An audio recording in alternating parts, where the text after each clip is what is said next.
So mga tol, matapos pong isang maging ganap muli na world champion si Vasily Lomachenko sa edad na 36, nang tapusin niya sa round 11 si George Kambosos Jr. sa laban nila kahapon na ginanap sa baluarte ni Kambosos sa bansang Australia. Kung matatandaan, bago po ang laban na yan, sinabi ni Bob Arum na ang sunod umano na laban na gusto niya para kay Lomachenko ay unification sa kapwa-kampiyon na si Shakur Stevenson. Pero kailangan muna daw ipanalo ni Shakur Stevenson ang laban nito sa July 6 kontra kay Artem Harutyunyan.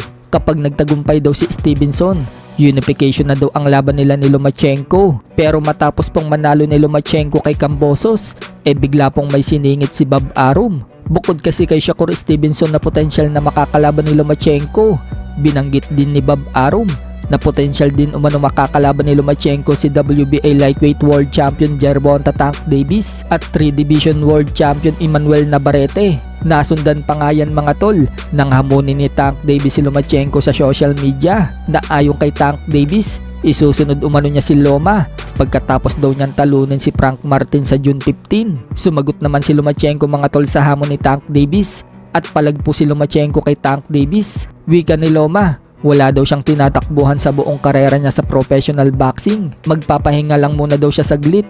Pagkatapos, pag-usapan daw nila ang tungkol dyan. At dahil matunog ngayon ang Lomachenko versus Tank Davis at sang-ayon pa si Bob Arum nang gagalaiti ngayon sa inis si Shakur Stevenson kay Bob Arum.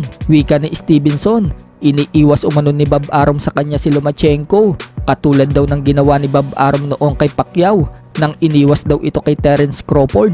Ganyan na ganyan daw ngayon ang sitwasyon niya. Kapag nakalaban daw kasi niya itong si Lomachenko, wala daw itong magagawa sa kanya. Kaya daw iniiwas ngayon si Lomachenko sa kanya. Kung matatandaan mga tol, hindi nga po noong kinasa ni Bob Arum ang laban ni Pacquiao at Terence Crawford dahil sinabi ni Bob Arum baka magkaroon daw ng brain damage si Manny Pacquiao kapag tinapat dito kay Crawford.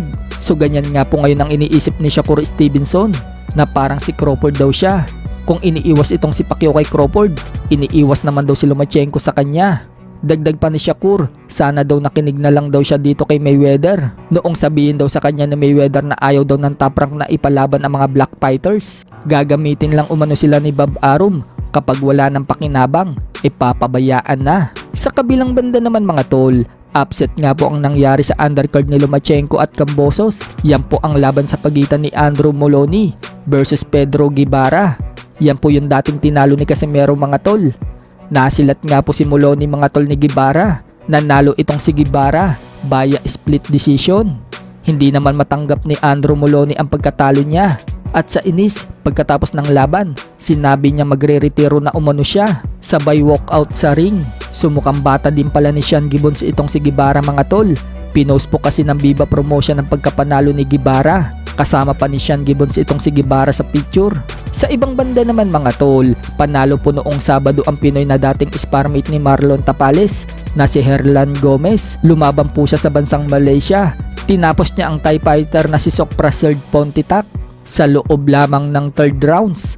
Umabante na ngayon ang kartada ni Gomez sa 12 wins and 1 loss with 9 knockouts. Bumagsak naman ang record ng Thai fighter sa 29 wins and 19 losses with 20 knockouts. Samantala, panalo nga din po ang Pinoy YouTuber na si Salt Papi sa laban niya sa DAZN kahapon na ginanap sa London.